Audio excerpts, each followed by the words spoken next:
It's time for Friday Fabulous Florida. There is a gigantic alligator in my kitchen. A look at the weirdest stories from our weirdest state. You know, it's one of the great pleasures of the show is doing this because it's something like which I've never done before. But we have some good Florida stories today, and we're going to want and invite your participation. And we will start at Jacksonville Beach, where a Florida man who built what is called a spite house, which towers over his neighbors, is loving it, right? So here it is. This is the house you can see right there, I believe. Yeah, that's the house. And what's great about this story actually is that they're near Jacksonville Beach, and he's made a towering 10-foot wide house. It stands as a middle finger to the neighborhood, they are saying. So it's built on a sliver of land out of pure spite. The property has become the talk of the town, and its owner, Mike Kavanaugh, couldn't be more proud. But this isn't just any narrow home. It's a structure born from defiance. Developer John Atkins, the man behind the project, refused to sell the awkwardly sized lot to persistent neighbors. So rather than sell it off, he was determined to squeeze the house into the tiny space. Initially, they proposed a 15-foot wide home. City officials said no. Now they brought it down to 10. And the 19-foot tall house looms over the surrounding backyards and pools, casting literal and figurative shadows. I think the fact my home was featured on Zillow Gone Wild, and there used to be a for sale sign yard, both drew a lot of attention. So, I mean, you look at it, the interior, pretty nice. I mean, skinny, but nice. There seems to be plenty of space. You're near Jacksonville Beach, and if it would be pretty good. He said if I were 40 with young kids, it wouldn't have worked. But for him, the controversial design works just fine. It's got a little yard in the back. The exterior has great curb appeal, and it's designed to make the most of its slim frame. So he's really like saying to everybody in the neighborhood, guess what? You guys are in it because you tried to buy the land, and now we're looking at a big, massive structure. And wow. I don't know that I'm sure most upset now about the fact that people are driving through the neighborhood just to take a look at it, right, Kim? I wonder if he actually live there, or did he just build it as a big, as you say, middle finger to the neighborhood? I think, but first of all, that home looks super nice, and I wouldn't be upset. I mean, I guess what I can't really gather is why he wouldn't sell the land to someone, and like the people that have homes on either side that might want a bigger backyard, because he is an angry fellow. Yeah, he's an angry fellow. So he is, and he is giving his anger to his neighbors in Jacksonville Beach, or near Jacksonville Beach, Florida. So it does look. I mean, when you see it there, it's bigger and longer than everything else there, and it's just kind of a weird. Piece of architecture there, but if a guy's determined, the guy's determined. It's totally weird, and he's surrounded on all sides by swimming pools. Yeah, right. Yeah. So now we move to Marion County, Florida, Kim and Tony. And police said they arrested recently a Florida man after he was caught stealing nearly 300 gallons of gas worth more than $1,000. The Ocala Police Department has identified the man as 35-year-old Juan Carlos Abreu Reyes. Reports show Abreu Reyes is being charged with grand theft, resisting arrest without violence, operating an unregistered vehicle, unlawful conveyance of fuel, and organized dealing in stolen property. I mean, you don't hear a lot about unlawful conveyance of fuel charges. No. So he sits at the Marion County Jail, and you see him there with his inauguration photo. Looking sharp. So the backstory is that officers said they were informed of a fuel theft in progress. According to reports, an Ocala Police Department canine officer was the first to arrive, stated the man tried to get away in his car as well as on foot before he was caught by the officer and his canine. Police said they caught the man stealing 294 gallons of diesel fuel worth $1,084 using a modified minivan equipped for siphoning fuel. Oh, he's been doing this for a while then, hasn't he? Yep. Yeah, he knows his game. So he probably is aware of the unlawful conveyance of fuel risk And the car was unregistered, contained multiple storage containers for fuel. You got to like his preparation. After identifying the man and conducting an investigation, officials stated Abreu Reyes was arrested. He was taken to jail after receiving hospital treatment for his dog bite because it was a canine officer who arrested him. So not a great day for Jose. And yeah, he was. I would say, oh, look at all that stuff in the van. Yeah, he was prepared. He's been doing this for a while. He was ready. So you've got to give the man some credit, but he was conveying, it seemed, fuel. And what do you do? I mean, imagine riding around with that much flammable fuel in your minivan. One wrong move and that whole van's going up in flames. Right, exactly. And that's why if you're going to convey fuel, you've got to do it legally, because he clearly wasn't. The family van is amazing too. That was his. That he had that toddlers in the back. Exactly. Fuel. Oh, and right. My son, my daughter, 294 gallons of diesel.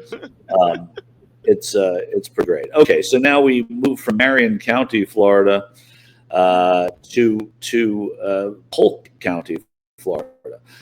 Police said a Florida man recently was arrested for a DUI with his blood alcohol level. So I skipped one, but we'll go back to that.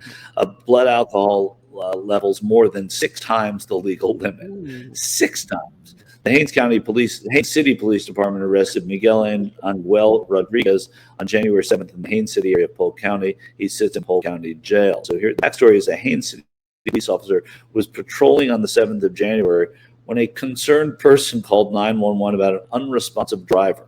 Well, at least he wasn't actually driving. The responding officer said when he arrived at the scene, he saw Rodriguez unresponsive behind the wheel with his foot on the brake, the car in gear, and the engine running. And concern for safety of the driver and others, the officer said he positioned his patrol car in front of Rodriguez's vehicle to prevent it from lunging forward into traffic. They attempted to wake Rodriguez, but that was unsuccessful. The officer said he forced entry into the passenger's to put the vehicle in park and remove the keys from the ignition. Once inside the vehicle, the officer reported observing Rodriguez briefly open his eyes, going in and out of consciousness, but unaware of the events unfolding. Officers reported Rodriguez does not have any prior DUI arrests, but he does have a history of miscellaneous traffic citations. Don't we all, though? Highest level seen is what they're saying. There was one count of DUI indicating a blood alcohol content of 0.523. Reports say how do you even survive that? I mean, that's huge. 0.523. If you're above 0.08, you are legally impaired. 0.523. I mean, this is an all-time record. This incident underscores the limit for alcohol poisoning. I think at like 0.3, you could have alcohol poisoning. This guy's at 0.5. That's crazy. So Gorasek, who is the police chief in Haines City, that's Greg Gorek, not Gorasek, Gorek, stated that in his almost 30 years of law enforcement, more than 10 of those exclusively dedicated to traffic homicide and DUI investigations, Rodriguez's blood alcohol level was the highest level he remembers seeing where the driver was still alive. So it's impressive. Kudos to Rodriguez for living through that, but damn. That is a lot of the alcohol. one thing that stands out to me in this story, reports show the car had 12 opened and consumed bottles of wine. So I guess if you drink 12 full bottles of wine, that's your blood alcohol level. Right. 0.52, 0.5, whatever. If there was a gallon of diesel in the back, you would have drunk it. Exactly. Yeah. That's some serious drinking. And then we take more DUI through Florida, and we go to Ocala, Florida, where a man suspected of DUI is arrested after he tried to hand cops a debit card instead of his license. According to MCSO, deputies responded to a call at the Marion County Sheriff's Office, as you all know, as if I needed to clarify it any further. Responded to a call at a Circle K on Southeast Baseline Road. Upon arrival, they found William Asbury passed out in his vehicle. Really a pastime in Florida, passed out in your vehicle. Video shows the man standing behind the vehicle slumped face down into the driver's seat. When the deputies approached him asking to see his license, Asbury attempted to hand him a debit card. after conducting a DUI investigation. Yes, it has. What's going on, bro? You got your driver's license on you?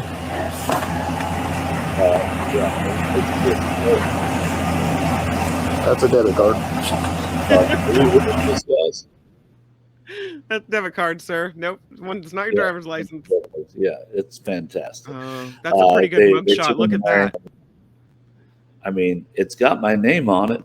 Yeah, that's pretty.